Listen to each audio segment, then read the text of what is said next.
Sir, Bhajpa के एक मुख्यमंत्री, मैं उनका नाम नहीं लेना चाहता हूं इस जबान से, क्योंकि इतना ऐसा तो इंसान मैं नहीं देखा। एक मुस्लिम समुदाय को निशाना बनाकर दिए गए बयान पूरे लोकतंत्र के लिए खतरे की घंटी है। और ये मुख्यमंत्री हमेशा पोलराइजेशन की बात करता है, हर एक को झगड़ा लगाता है, हर एक जगह मुसलमानों के खिलाफ बात करता है। भाइयों, देश में सेलेक्टिव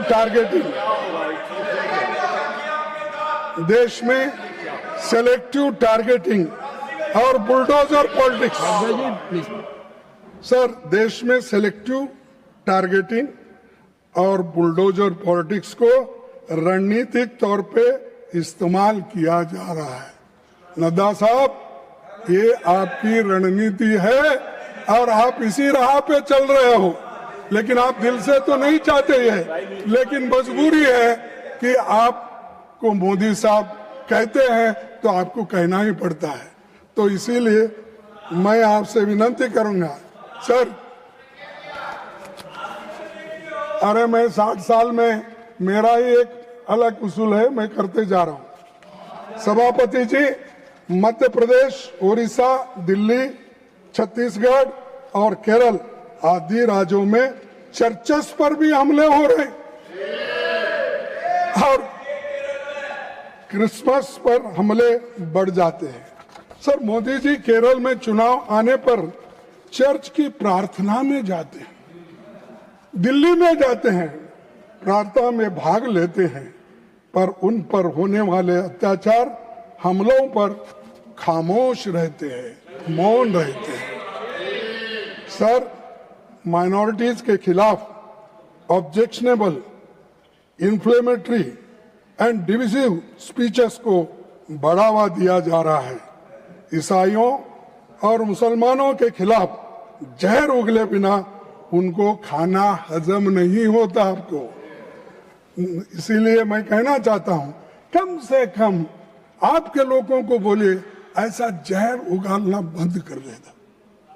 अरे आपको पावर मिला है, उसका ठीक ढंग से इस्तेमाल करो, उसके बजाय पोलराइजेशन के लिए, वोटों के लिए जहर मत दे दो लोगों को और देश मत तोड़ो।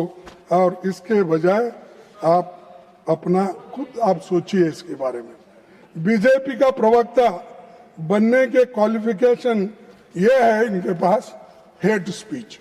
जो ज्यादा मुसलमानों के, ईसाइयों के खिलाफ बोलेगा वो बड़ा बहादुर आदमी इनमें है, बड़ा ज्ञानी आदमी और बड़ा वो क्या है, इनका प्रोटेक्टर बनता है।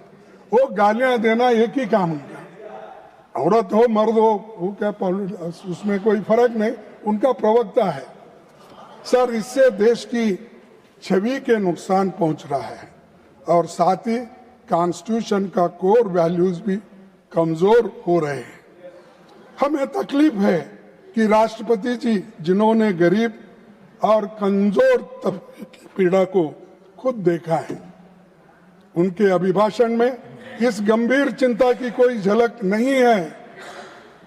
मैं अभिभाषण पे ही बोल रहा हूं, नड्डा साहब, हमें तकलीफ है कि राष्ट्रपति जी, जिन्होंने गरीब और कमजोर तबके की पीड़ा को खुद देखा है, समझा है, उनके अभिभाषण में इस गंभीर चिंता की कोई झलक नहीं दिखती, क्योंकि आपने जो कहा, जो लिख के दिया, वही पढ़ना पड़ता है, वही उन्होंने पढ़ा।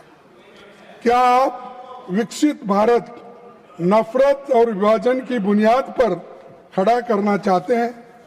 और अगर ऐसी ही आपका रवैया रहा, देश आज ना कल आपको देश के टुकड़े करने के लिए आप ठहरे हुए हैं, ये मैं कहना चाहता हूं।